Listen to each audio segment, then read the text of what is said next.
Welcome everyone to the Imposter Syndrome workshop. My name is Jennifer Rhodes. I'm one of the career advisors here on the CPD team. And before we get started, just a couple of housekeeping items. This session is being recorded, as you might have seen and heard here. Everyone who has RSVP'd for this session will be sent a copy of the recording as well as the PowerPoint, typically within 2 business days. So you'll be able to go back and review some of the content. There is a great deal of content that we cover, so I want to make sure that you're able to go back and review some of that information. Also, everyone has automatically been placed on mute to minimize any background noise. So if you have any questions or comments along the way, I will be monitoring the chat. So please feel free to just include those here in the chat, and I will be taking a look from time to time. Before we get started, I usually like to get to know my audience a little bit more. So if you could just type in and tell me what school you're a part of. When I say school, I mean IT, business, education, healthcare, and what interests you about this particular topic.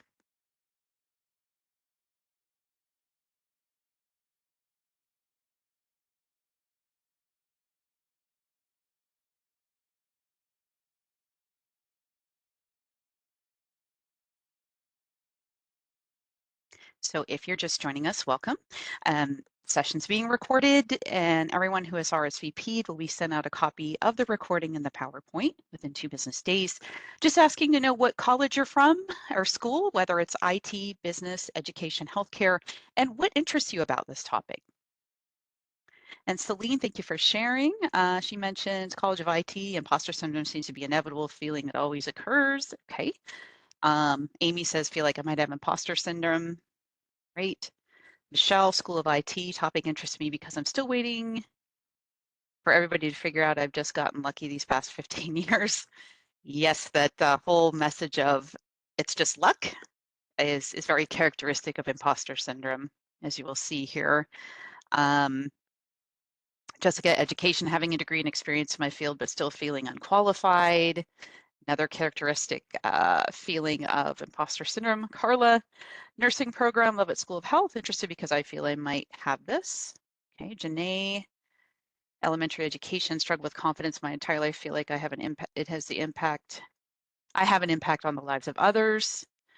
And so Monique, when I say school, I mean like School of Education, Healthcare, Business, what school you're in within WGU. And Monique says, need to realize I deserve this. Okay. It says, I'm in IT. Sometimes I feel like I'm not as competent as my peers. Shane says, business, dealt with imposter syndrome whole career. Okay, so thank you all for sharing. And Monique, thank you. So we're looking at business. So we are going to take an assessment today that gives you a baseline in terms of where you might fall with, having imposter feelings, imposter experiences, and thoughts. So hopefully that will give you some insight as we move forward. And I do want to preface I kind of give you a comment about that assessment is that there is no good or bad. When you take this assessment, I find that a lot of folks that take this workshop tend to be almost on the perfectionist side, and they put a lot of weight on this assessment like they are trying to obtain some kind of score. The purpose of the assessment is to, again, obtain a baseline understanding. So as we go through it, please keep in mind there is no good or bad. It's all about understanding so that once you understand a little bit more about your thoughts, behaviors, patterns, you'll be able to work with this phenomenon that has been around for quite some time. So please keep that in mind. And also, just a little bit more about me and my background and where imposter syndrome and everything falls into play here. So I've been with WGU almost 5 years. Really does not seem like that amount of time. It feels like a blink of an eye to me. I'm coming to you from beautiful Tempe, Arizona. I'm fortunate in my role to be able to spend about half a year in Pennsylvania and half in Arizona. I'm originally from Pennsylvania, so I have the opportunity to go back and visit with family and help out my elderly parents, which has really helped my quality of life. Before I joined WGU, I worked for Arizona State for about 10 years and worked in all different kinds of career development capacities. everything from working with first-time freshmen to PhD postdocs to career changers, online students, non-traditional. So I was really fortunate to develop a broad range of career development experience. I also have a master's in counseling. I'm a nationally certified counselor, and I'm also certified by the International Coaching Federation. One of my special interests is working with SEL, also known as social emotional learning, or EQ, you might hear that. That's emotional intelligence. And so part of my role here in career development, feel very fortunate about this, is to infuse SEL strategies and techniques into our programming. Now, a big part of mitigating imposter syndrome honestly has to do with your mindset and the messages that you are telling yourself. A lot of these messages and programming stems from childhood. So as you can imagine, there can be quite some time that's needed to be able to reprogram some of these thoughts. So I also do workshops on topics like career resiliency in the job search, gratitude and mindfulness in the workplace. So all of these are right up my alley and what I really enjoy. I also love that when I work with WGU students, every day is different. I honestly talk to students from all over the country every day, and it's really fun for me. I love to help students translate their strengths and their backgrounds into what we call career narratives. And I also love LinkedIn. I do a lot of LinkedIn trainings and helping folks to really identify and articulate their personal brand. So that's a little bit more about my background and where my interests fall into all of this. Like I said, a big part of this workshop is going to have to do with mindset and the messages we tell ourselves. One thing to understand about imposter syndrome is that it's not a phenomenon that is experienced by individuals that have not had the chance to develop a track record of success, or for individuals that do struggle in their careers because of performance or what have you. That's not really where imposter syndrome comes into play. Imposter syndrome is more of a phenomenon for people that have a proven track record of success and still struggle with messages of, oh, I just got lucky. I'm not really that competent. Or I don't really have the credentials to be successful in this field. So I do just want to point that out. We will get more into, as you see here in our overview, a definition of imposter syndrome. We will take an assessment. And like I said, there is no good or bad.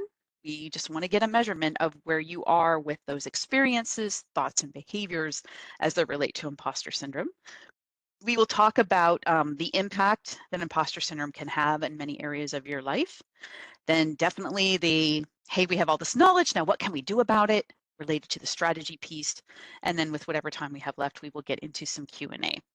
So with that said, here we start with the definition. So this comes from an article showcased in Harvard Business Review. As you can see here, imposter syndrome can be defined as a collection of feelings of inadequacy that persist. This next part is key, despite evident success. So like I said earlier, it's not so much about, you having struggles in your careers with performance, with not having the skills or the background. It's more, once again, when you have a track record and you're still struggling with believing in yourself, feeling like you deserve the opportunities that you've had, definitely having the background for success. Imposters suffer from chronic self-doubt and a sense of intellectual fraudulence that override any feelings of success or external proof of their competence. They seem unable to internalize their accomplishments, however successful they are in their field. So high achieving, highly successful people often suffer. So imposter syndrome does not equate directly with low self-esteem or a lack of self-confidence. You may still have low self-esteem and struggle with self-confidence, but it doesn't equate directly with imposter syndrome. In fact, some researchers have linked it with perfectionism. You might have heard me say early that when we take this assessment, we tend to have folks that might be a little bit on the perfectionist side. and they want to say, hey, I want to make sure that I do this assessment 100% perfectly when there really isn't such a thing. So some researchers have linked it with perfectionism, especially in women and among academics, which is really interesting. Some researchers believe that imposter syndrome has its roots in the labels parents attach to particular members of the family. For example, one child might be designated the intelligent one and the other the sensitive one. Another theory is that parents can program the child with messages of superiority. The child is so fully supported that the parents and child believe that he or she is superior or perfect. A parallel story I like to share about this is that I am the daughter of a retired high school principal, and I can remember being, gosh, as early as first or second grade, and my dad saying that I was never allowed to get below an A. And he was serious. He said, that's not allowed in this house. You must get all A's. And that set up a lot of pressure for me and perfectionism. And I did have a really good track record until I got to the third grade and got my first B. And I was devastated. And I remember my parents always talking to my teachers about how I was the perfectionist. And I look back and I see now, of course, how that was set up from childhood. So maybe you can relate to stories like that when you had those expectations placed on you early on, maybe even being selected out of the family and labeled as such, which then again gives you that early programming. So some common imposter syndrome and thoughts that you may identify with. You may say these things to yourself from time to time or frequently. I must not fail. Talk about having a hugely unrealistic and high expectation of yourself, right? This can feel a large amount of stress not to fail in order to avoid being found out. Interestingly, success also becomes an issue as it brings the added pressure of responsibility and visibility. All of this may lead to an inability to enjoy success when you are successful because you build that up, that, belief that someone's going to find me out and I have to be perfect. And so each time I am given with a new task, it's very stressful and then I can't enjoy when I am successful, right? Or maybe you can relate to, I feel like a fake. Those with imposter syndrome may believe that they do not deserve success or professional accolades and feel that in some way, others have been deceived into thinking otherwise. This goes along with a fear of being found out, discovered, or unmasked. These individuals believe they give the impression that they are more competent than they really are. They often believe that they don't deserve a position or promotion and that someone made a mistake by giving them one. Or how about it's all down to luck? This is the tendency to attribute success to luck or other external reasons and not their true abilities. Often this masks the fear that they will not be able to succeed the next time. So there's almost like that performance anxiety, and that combined with perfectionism can be very stressful and cause more imposter syndrome thoughts and feelings. Or success is no big deal. This is the tendency to downplay success. You may attribute success to it being an easy task or having support and often had a hard time accepting compliments. I'm curious to know if anyone out there is willing to share here in the chat. Um, are you uncomfortable with public recognition for your successes? And you can just feel free to type in yes or no. Some people say that they were brought up to not toot their own horn. Like that started in childhood. Or maybe it makes them feel like, again, if they do it once, they're going to have to do it perfectly the next time. And there's more expectations placed on them if they are given public recognition. Look at these comments in the chat here. Yes, yes, yes, right? Several people are saying, yes, I'm uncomfortable with public recognition. Again, another big characteristic of imposter syndrome. Now, this next slide highlights different types of imposter syndrome. I oftentimes get the question, can you be more than one? Absolutely. The purpose of presenting this information is to give you, again, more of an understanding of some of your experiences, thoughts, and behaviors. So there's the perfectionist type. I must be 100% perfect 100% of the time. I am guilty of this. I think this is a big part of my type here.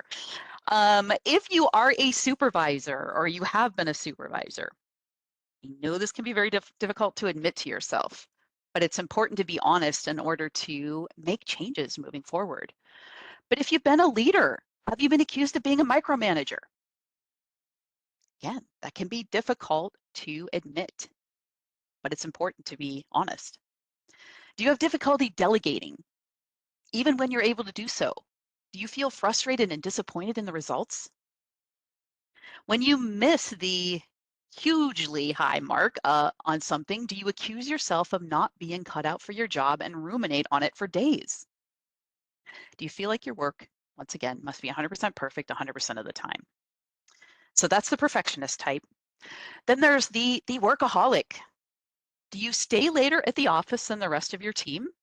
Or if you work from home like I do you work way past your hours, even past the point that you've completed the day's necessary work?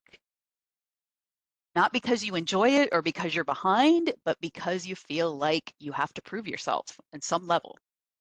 Do you get stressed when you're not working and find downtime completely wasteful? Have you let your hobbies and passions fall by the wayside, sacrificed to work? Or do you feel like you haven't truly earned your title, despite numerous degrees and achievements?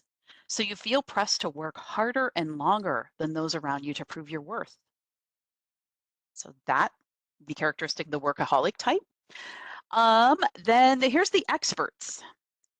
An example of this, do you shy away from applying to a job posting unless you meet every single requirement? In general, we typically recommend that you meet at least 60% of what they're asking for, but there's a big difference between 60% and saying, oh my gosh, I have to meet every single line item on here for a job description. Honestly, the employer is describing their perfect candidate. And a lot of times, again, they don't get that, and it depends on the strength of the pool. Are you constantly seeking out trainings or certifications because you think you need to improve your skills in order to succeed? Not because you want to progress, not because you want to learn new skills, but again, because you need to prove yourself on some level. Even if you've been in your role for some time, can you relate to feeling like you still don't know enough? Or how about this one? This next one is very common. Do you shudder or feel uncomfortable when someone says you're an expert? Oh, well, Jennifer, like they might say about me, Jennifer is the expert on LinkedIn. Makes me a little uncomfortable just hearing that term because, again, the expectation for myself is so high. And when they say that, then I say, okay, the pressure is on even more. And then the doubts come up. So yes, Mitt was sharing, I feel like I have to work harder just to keep up with my coworkers. Yes, I would say that's another common feeling of folks that struggle with imposter syndrome. Because again, you're feeling like, gosh, I'm not enough. I always have to feel like I have to prove myself. So some good insights there. Now, next we want to take an assessment, and it's called the Clance Imposter Syndrome Scale. We are going to walk through these questions one by one, only because we want to keep everyone on the same time frame. So I am going to stop sharing my screen for just a moment while I pull that up. And I do want to talk about or emphasize for you all that there is no right or wrong for this assessment. This is very much, a baseline measure for you of how you rate with thoughts, experiences, and behaviors related to imposter syndrome. So please don't, take this and try and overthink. Try not to overthink, I should say. I've had a lot of folks say that this is a difficult assessment for them. Again, it's designed for you to take a baseline of where you're at. And once we go through all of these, we will talk about the scores and the meaning and all of that. So like I said, try not to think too much about it. Go with your first reaction for each of these. And as you see here, this falls on a Likert scale. So we have the scale of 1 to 5, with 1 not at all true, 5 being very true. So for each question, when I read it out loud, just feel free to write down the letter that the number that corresponds with how you would rate yourself. And like I said, at the end, we will talk more about it. There's a lot of reactions to this, and we will talk more about that as we get closer to the end as well. But like I said, please try not to overthink. Go with your first reaction. So we are starting here with question 1.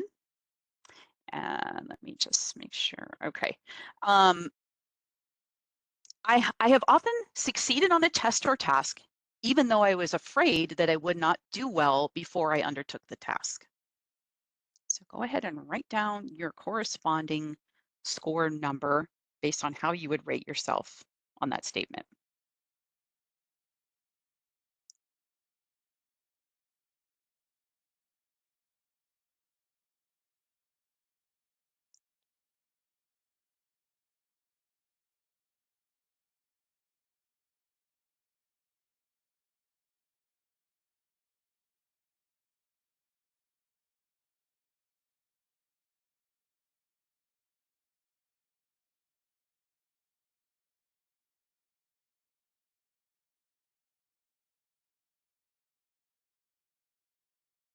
Okay, and question 2.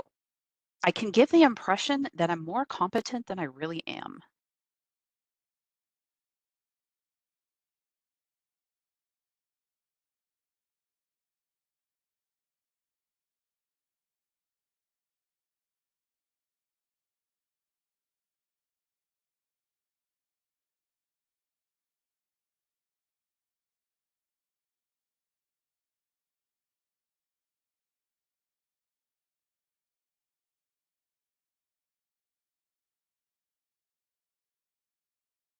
Okay, so we have a question that came in. Is 2 for verbal means or action? So I can give the impression that I'm more competent than I really am. Honestly, it can be either. Really is, for that one, I would say it's kind of up to your interpretation.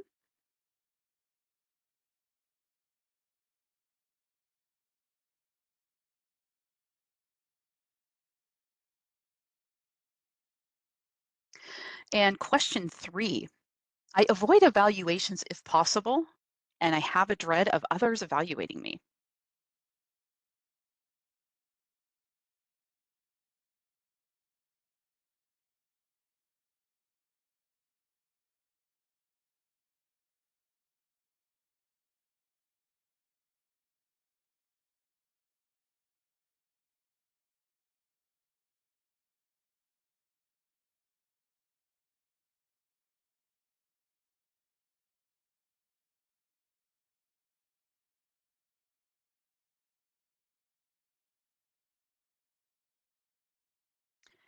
Question 4, when people praise me for something I've accomplished, I'm afraid I won't be able to live up to their expectations of me in the future.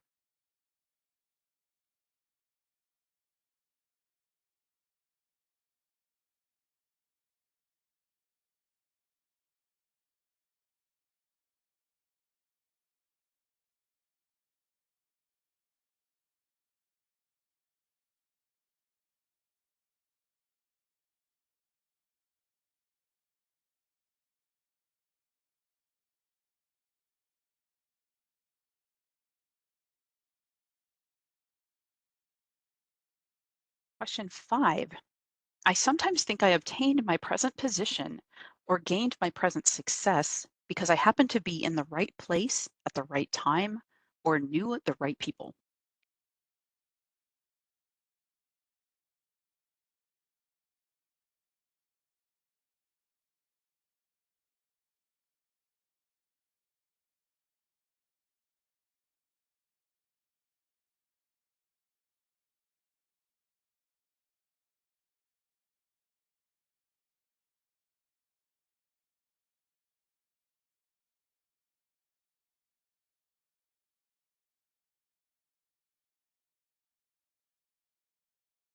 Question 6, I'm afraid people important to me may find out that I'm not as capable as they think I am.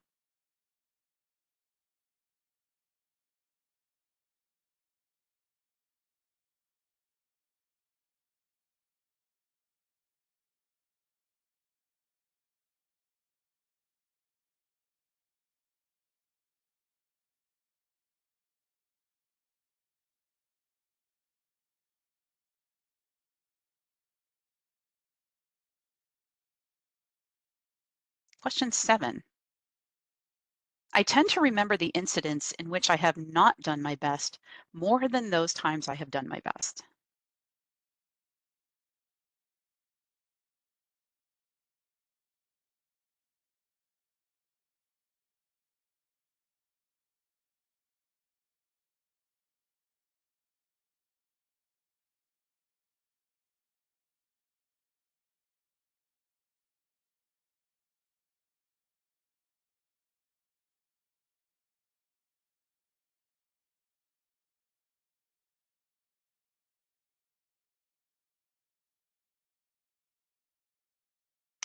Question 8.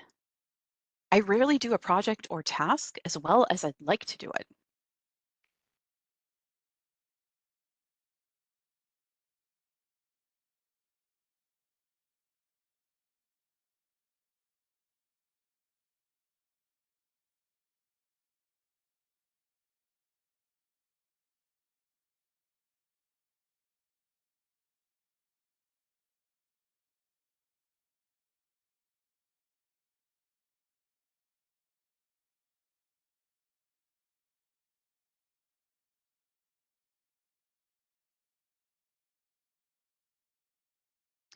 Question 9. Sometimes I feel or believe that my success in my life or in my job has been the result of some kind of error.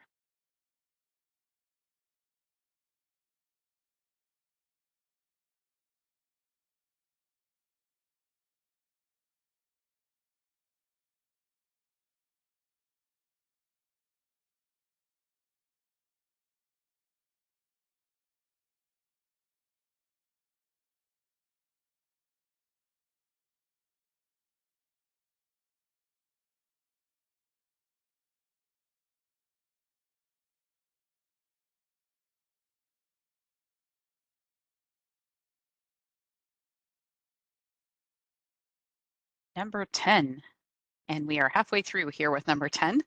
It's hard for me to accept compliments or praise about my intelligence or accomplishments, kind of like what we were talking about earlier.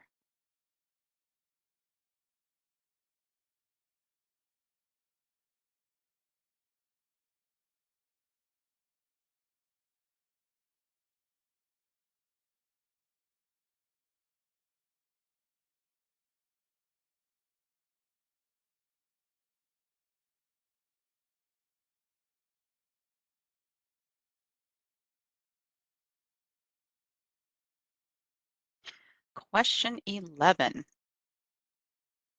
At times, I feel my success has been due to some kind of luck.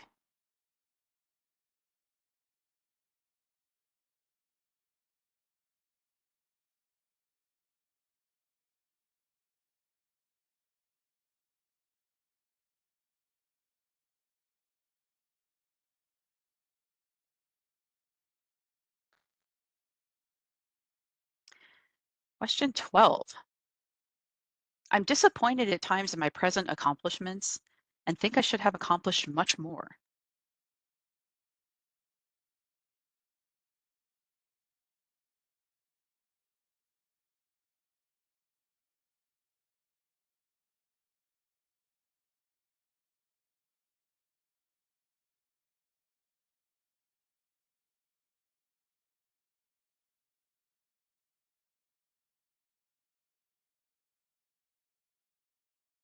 Question 13.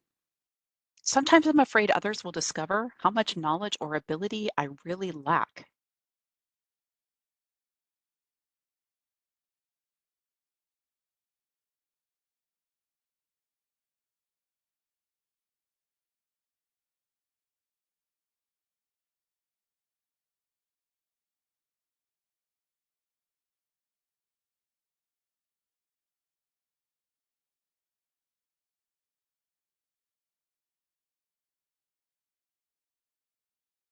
Question 14. I'm often afraid that I may fail at a new assignment or undertaking, even though I generally do well at what I attempt.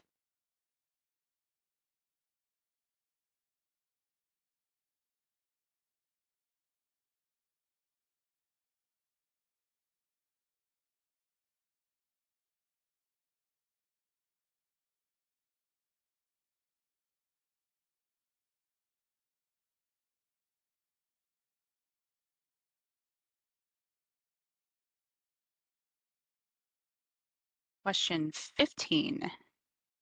When I've succeeded at something and received recognition for my accomplishments, I have doubts that I can keep repeating that success.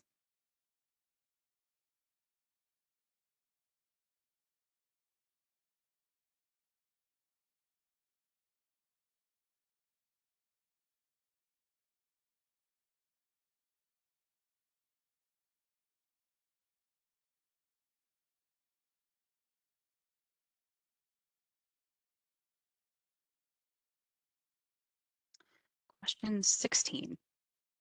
If I receive a great deal of praise and recognition for something I've accomplished, I tend to discount the importance of what I've done.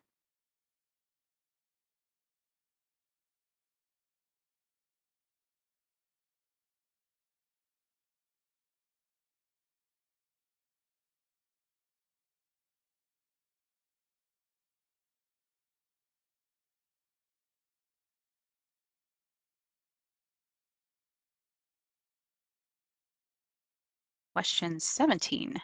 I often compare my ability to those around me and think they may be more intelligent than I am.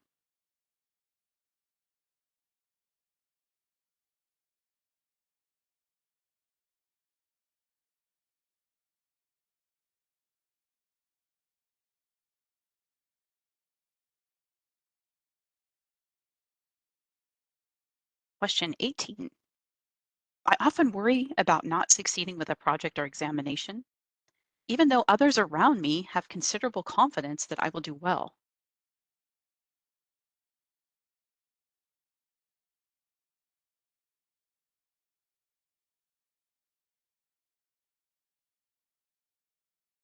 Question, okay, we have a question about can 17 include outside intelligence? I would say yes. Yeah, a lot of these are kind of up to your interpretation, but I would say that that would work there. And then question 19, if I'm going to receive a promotion or gain recognition of some kind, I hesitate to tell others until it is an accomplished fact.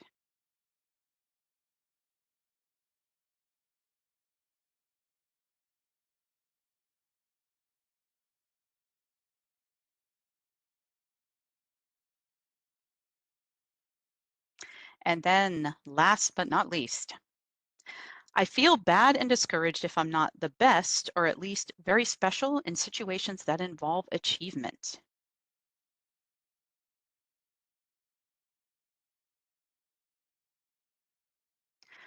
All right, so the next step is if you could go ahead and total up or do a grand total here, and I'm going to share with you here in just a minute what these all mean.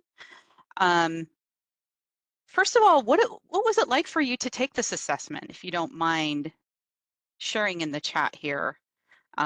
You don't have to share your numbers if you don't want to, but I'm just curious to know some comments about what was it like for you to take that?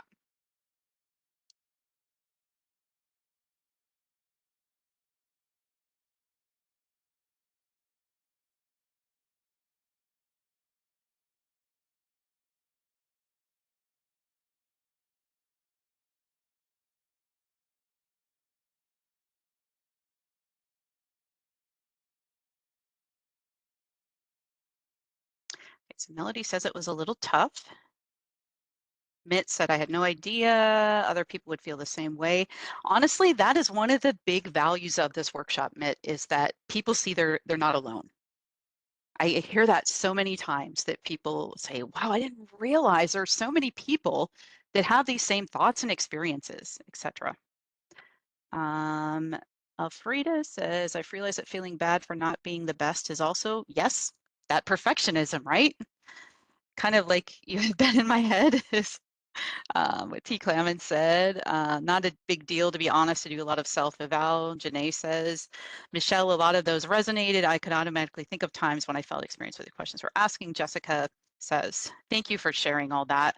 I've had people say things like, this was affirming, this was relieving, this was upsetting. It really depends on you and your perspective. So I am posting the scores in here, what the totals mean. So if a total score is 40 or less, the respondent has few imposter characteristics. If the score is between 41 and 60, respondent has moderate IP experiences. A score between 61 and 80 means the respondent frequently has imposter feelings, and a score higher than 80 means the respondent often has intense IP experiences. So in other words, the higher the score, the more frequently and seriously the imposter phenomenon interferes in a person's life. Like I said before, there is no good or bad here. I've done this workshop before and people can get emotional, like I said, and they get upset about their scores sometimes. But what I'm hoping for is that it is either affirming or it gives you some things to think about with an understanding of where you are with the imposter syndrome phenomenon. So hopefully that gave you some baseline and some things to consider here. Going through and talking a little bit about impact and research related to that. So a 2011 study published in the International Journal of Behavioral Science found that an estimated 70% of people experience imposter syndrome at one point in their lives. 70%. That's pretty high. That's a majority, right? A 2018 study of tech workers found that 58% of those surveyed admitted to having imposter syndrome. It's very interesting about the tech population here. Imposter syndrome can be a manifestation also of what we call stereotype threat, which is the tendency of people to perform in ways that confirm stereotypes or groups they identify with, such as women performing worse on a math test if it is mentioned that the test is looking for gender differences in performance, making it potentially a more powerful force with people from underrepresented identities. We also know that the opposite thinking can impact people's performance. For example, students who completed a values affirmation exercise at the start of an introductory biology class, and again at midterms, improved their performance over their peers who didn't complete these brief exercises. What did it entail? Taking 15 minutes to select 2 to 3 values they think are important from a list, writing about why those values are important to them, and reflecting on how those values affect their lives. Similar studies have swapped that last question with a reflection exercise of when they were asked for advice or treated like an expert. Again, the participants' assessment of their own ability and achievements improved. So this is very interesting. Basically, what this is saying is when you tap into your values, you tend to improve your performance. So we know that there's been other studies out there also about when a professional works from a place of their values, like they identify some of their values, whether it is, you know, making a difference, being innovative, work-life balance even. If they're working from this place of values, they tend to be more satisfied in the work that they are doing, more engaged, and hence more successful. So this may be a strategy that you try when mitigating imposter syndrome. Write about your top 3 to 5 values, why they're important to you, and how they are playing out in your life. That can be one method. We're definitely going to talk about some more, but it's something to keep in mind here.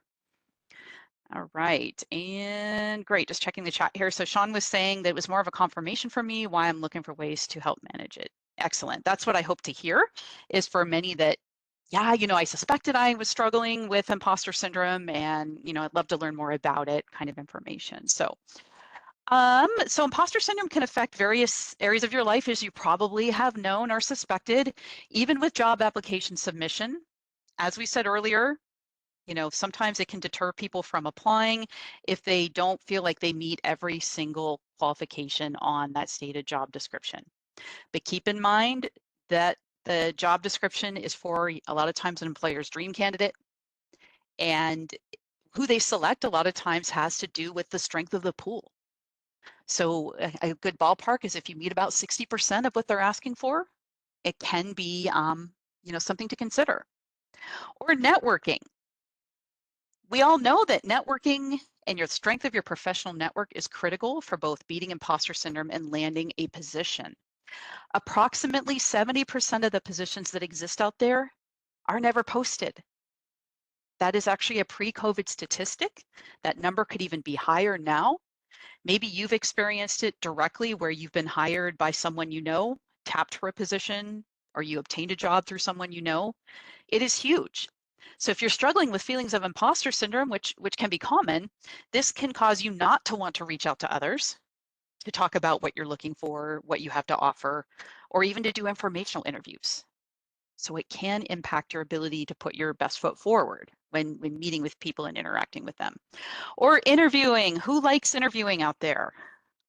I'm just curious if you want to type in a yes or no. Some people do like to interview for jobs.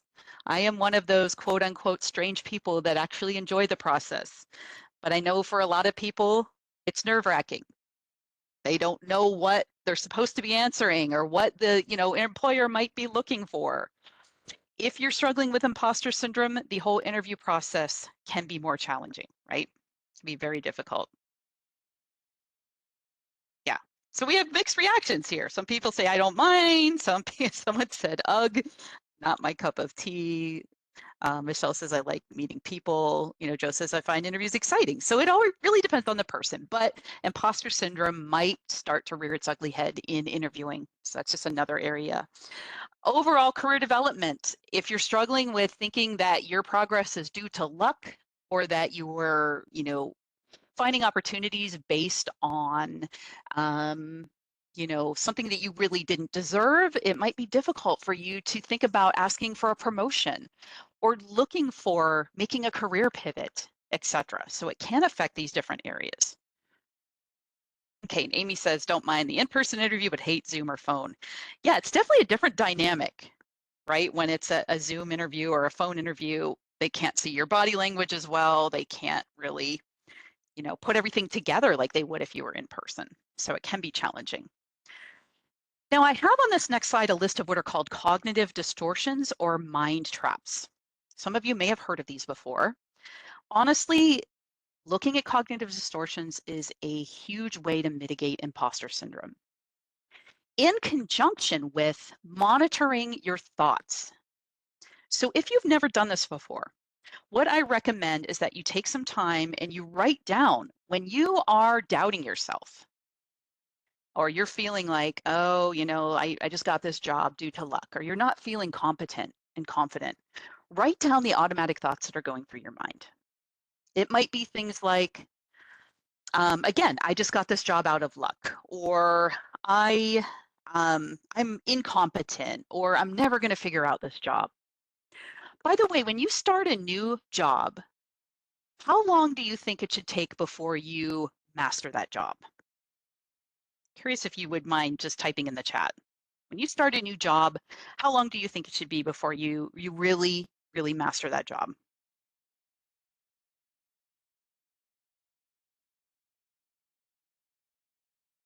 Okay, I see 3 months, 3 to 6 months. 2 weeks per major task. You folks are, I would say, honestly, are a little hard on yourselves.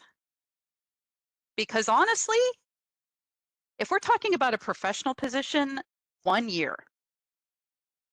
Now, that's not to say that your employer or your supervisor might have higher expectations, but honestly, to have a really decent understanding of a professional position, it usually takes 1 year. Because think about it, a lot of things are cyclical. When we are talking about the fiscal year, there are a lot of things that happen throughout the year. And so for you to have a good understanding, honestly, a year is usually what it takes. So again, I understand that different employers and supervisors might have different expectations, but to give yourself a little grace and an understanding that it usually takes about a year. So writing down your automatic thoughts when you're feeling again, not confident, etc. And then going through these list of cognitive distortions, seeing if you're subscribing to any of these. There's the all or nothing thinking. Maybe you're guilty of this. You look at things in absolute or black and white. This type of thinking involves viewing things in, again, either or terms, everything or nothing, good or bad, success or failure. You make a mistake and you say, I'm a failure. Or again, you make an error on the first 2 months of your job and you say, I'm not cut out for this role. I'll never be cut out for this role. That's using this absolute thinking. Or overgeneralization. You view a negative event as a never-ending pattern of defeat. Maybe, and I've actually had this happen. I had to talk to a student who was laid off, and it wasn't because of performance. He made a career pivot into the tech industry as a recruiter. He came from higher ed and he went into the tech industry, and he was laid off due to finances, and he was trying to stay positive. He had a track record of being successful professionally, but he was really nervous. He's like, this is going to happen again. I'm really worried. I don't want to ever look for another position in tech. That could be overgeneralization that he's subscribing to there. Or the mental filter, you dwell on the negatives. This is instead of taking one small event and generalizing it inappropriately, the mental filter takes one small event and focuses on it exclusively, filtering out anything else. So for example, maybe you were in a work meeting and you made a suggestion for a project that you're working on, and it wasn't taken into consideration like you would like it to be for that project. And so you say, well, there was that one time in a meeting, my idea wasn't really heard, so that, my ideas are never valued. Or discounting the positives. You insist that your accomplishments or positive qualities don't count. Think about performance reviews that maybe you've had. Maybe you've been told repeatedly that you have exceptional interpersonal skills, strong organizational abilities, great project management. Maybe they suggested for improvement that you work on looking at the big picture on things that you're doing. And you're discounting all those positive things and focusing on, well, they told me that I need to really work on seeing the big picture, so I'm not very good at my job. Or jumping to conclusions, the mind reading. Maybe someone just has a look of displeasure on their face and you are saying it's something that you did when there's no direct evidence to it. Or fortune telling, you are predicting that something is going to turn out badly, maybe because of a past experience. Maybe you say, oh, that interview went really poorly, so this one, coming up, it's a job I really, really, really want, so I know it's going to go poorly. That can be an example of fortune telling. Or magnification or minimization. You blow things out of proportion or shrink their importance. Once again, you may be magnifying things that are negative, minimizing positive. I know I'm guilty of this. After every student appointment, we send out a survey, and I might get 95% positive, and there's a couple of negative comments, and those will stay in my mind for a long time, and I will focus on those instead of all the positives. Or emotional reasoning. I feel incompetent, so I must be.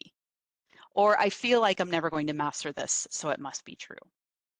Or maybe we have some should-ers out there. I should never make a mistake. I must know this job within 1 month. I have to do X, Y, Z. This can be somewhat motivating using these shoulds, oughts, and musts, but a lot of times it's exhausting over time. So it's important to be aware of this mind trap or cognitive distortion. Or labeling. I am stupid, right? We are so unkind to ourselves sometimes. Or I'm a loser. Or, I'm new in this field, so I will never make it. So again, I'm stupid, right? Or personalization or blame. You take blame for something you weren't entirely responsible for. Maybe you go through an interview process and you made it through 3 rounds and you say, you don't get the job, so you say, I'm incompetent. There are so many factors involved in hiring that it could, very well have little to do with you and more what's going on behind the scenes. So being aware of cognitive distortions is really important first, and then asking questions to challenge those distortions. So again, one reason I like to send out the PowerPoint afterwards is I know there's a ton of content on these slides. And I would like for all of you to really take some time to monitor what you're telling yourself, understand these cognitive distortions, and then asking the questions back. How do I know if this thought is accurate? How do I know I'm incompetent? What evidence do I have of this? How can I test my assumptions and beliefs to find out if they're accurate? So maybe you're a person that says again, I should have this job mastered in 1 month. Are there other people that you can talk to in the field that talk about, especially if you're making a career pivot, about how long it really took them to master or to feel confident? That might be a good check. Or do you have a trusted friend who you can check out these thoughts with when you're starting to, again, doubt yourself and say that your achievements are due to luck or you don't deserve this opportunity? A friend or a mentor or a colleague, especially outside of your current company, can be really good to check in with about this, to remind you of past successes, to anchor you to an extent. Are there other ways I can think about the situation or myself? Maybe you did try a new position and it didn't work out, and you have a solid track record of success on every other position you've had. Maybe can you turn this into viewing this in a growth mindset way? What did I learn about this? What can I take moving forward? A lot of times that's a process. It doesn't happen automatically or quickly, but if you can give yourself permission to process the emotions and the parts that went through this experience, a lot of times you can see what you can take forward. Are you blaming yourself unnecessarily? Sometimes it doesn't have much to do with you. And I'm just saying this because maybe you are working with a leader or a leadership team that is not appreciating your talents, your values. Maybe you're not on the same page, and maybe you're internalizing that. That can feed imposter syndrome. And that might be a situation where you need to look for a place that does value what you have to bring to the table. But that's just kind of a side note on processing some of this. Who or what else contributed to the situation? This next point is hugely important. Is it really in my control? When I do the workshop on career resiliency, and in many cases, it's important to identify what you truly can control and what you have no control over. Sometimes that's really challenging, but that helps you to know where to put your energy. This can be good if we're even talking about unhealthy work environments. And there are a lot of people that are displeased with what's going on and they're constantly ruminating on it, which is understandable when things are stressful and upsetting. But you can, a lot of times, choose to distance yourself from that to some degree. Are you overgeneralizing any negative events? Are you making assumptions? Can you look for shades of gray? I don't know if anybody out there struggles with the shades of gray. I know I do sometimes with that uncertainty and that I can be really competent and still have areas to work on. Can you hold space for both of those things? Am I assuming the worst? Holding myself to a double standard? Or am I making this personal when it isn't? Is this really about you, or could it be some other factors involved? If you're able to identify those other factors, how do you work with them? How do you work with them? In some cases, it may even require you to come up with a new, plan of another place to work. But these are all important things to keep in mind. Looking at cognitive distortions, challenging them, writing down your automatic thoughts first. As you challenge all those thoughts, rewrite your thoughts. So maybe you start out with, I'm incompetent. You go through and you say, okay, that's a label. That is part of a cognitive distortion that involves labeling. You don't have maybe a lot of direct evidence for that. So you might say, you look at the situation again and say, I made a mistake. This does not make me incompetent. This provides an opportunity for learning, and I will give myself the next few months to learn ways to improve. I will talk to people about strategies and put together some kind of a plan for myself to do better next time. So again, mitigating imposter syndrome, the bulk of this has to do with looking at your thoughts. We talked at the beginning of this presentation about how a lot of those thoughts and a lot of the programming started in childhood. So for many of us, The average age of a WGU student, I think, is 36. So for many of us, it's years and years of programming. And it's a process of adjusting that self-talk and also recognizing how you interact with others. When you are making a contribution to a team, do you start with, when you share an idea, do you start with something like, I'm sorry, but I have an idea? By saying I'm sorry at the beginning, you're already discounting your idea to other people. So even monitoring the way you're talking can be important to working with imposter syndrome. Keeping a kudos file. I love this, and I've personally done this throughout my career. This is where you keep positive comments from supervisors, colleagues, coworkers, those that you work with. Even on your LinkedIn profile, if you have recommendations, you can go back in there and review those particular comments that were made from those of you that are reporting on your progress. That can remind you of your competency. Building a career community and be willing to share your feelings. As I said earlier, stepping outside of your current company or workplace and having those contacts would be ideal so that you can share some of what you're experiencing. On LinkedIn, if you've never seen, there's the alumni tool. Basically, if you look for WGU's school page, there'll be a tab that says alumni, and you can start to look and see the career outcomes of other WGU students and grads. You might find others in your field that you can reach out to, do informational interviews with, and build rapport. These might be some of the folks that could be part of your network. And I did see a comment here from T. Clemens saying in nursing, there's not much time. You have to get up to speed. Definitely understand that. I hope you can still give yourself some grace. Yeah, while you do that. And Melody, yes, I think you'd be surprised. Just this week, I've talked to several people in their 50s, making those career pivots, very nervous. But just know, people are working until, gosh, late 70s, 80s. We have 4 generations in the workforce now. So it is much more common than it used to be making these changes. Talking about your fears to reveal flawed logic. Are you worried deep down? Are you worried because you're starting something new and you're not sure how you're going to navigate the landscape? Again, you might very likely have a history of being successful. So how can you navigate? How can you take some of that resiliency and move forward?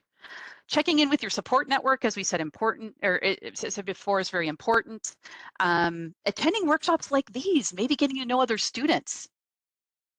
One of you had said that, you're amazed at, how common this is. This is a place where you can maybe connect with some other folks, exchange information, maybe directly message them, and make connections and continue the dialogue.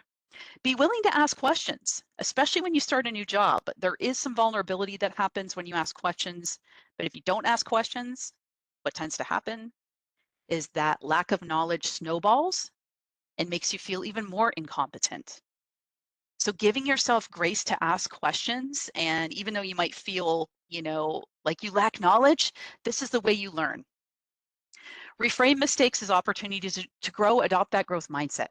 Like I said, that usually doesn't happen immediately, but giving yourself time to maybe even write down your thoughts about something that didn't go the way you planned, process the emotions, name the emotions, and then say, what can I take forward from this?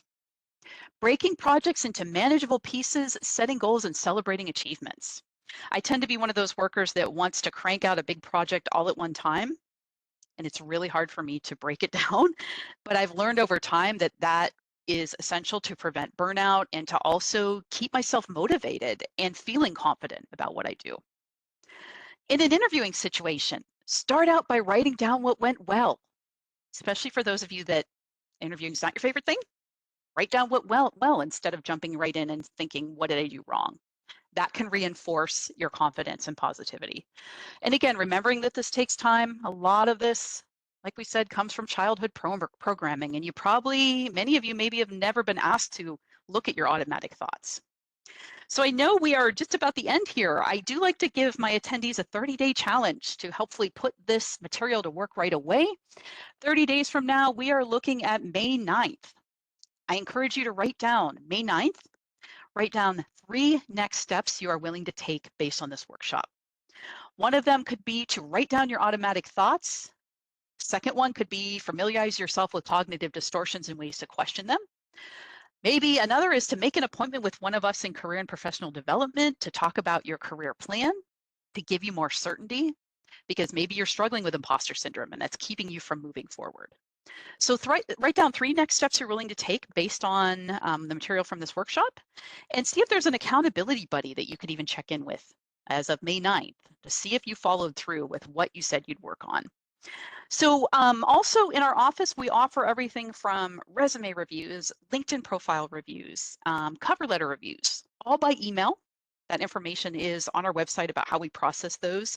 We do appointments on everything from identifying, how to identify a career goal, to what can you do with your major, to networking strategy, mock interviews. I highly recommend you take advantage of doing a mock interview with us because it allows you to be a little bit in that hot seat and be able to experience some of those questions. So this is our contact information here at the end. Just know again that everyone who has RSVP for this session will be sent a recording within 2 business days. Also be sent the PowerPoint, and I am going to send you a resource sheet with the top 10 ways to mitigate imposter syndrome. It will have that assessment that you took. It'll have a link to get to that in case you want to, show others or look at it again. You will be able to access all of that information. So I hope this was helpful, gave you some things to think about, hopefully was maybe somewhat affirming, remembering there's no good and bad without assessment. It's all about awareness, and then how do you move forward, right? So, all right. So any last minute questions, feel free to type here in the chat. If you need to hop off, thank you for taking time out of your day to join us. Definitely appreciate that. Hopefully, again, you heard some ideas to try because it is a process to work with. Definitely takes some time. And Amy, you're welcome. Thank you for attending. And T. Clement, thank you. Jessica, glad to hear that. Thank you folks for attending. Really appreciate it.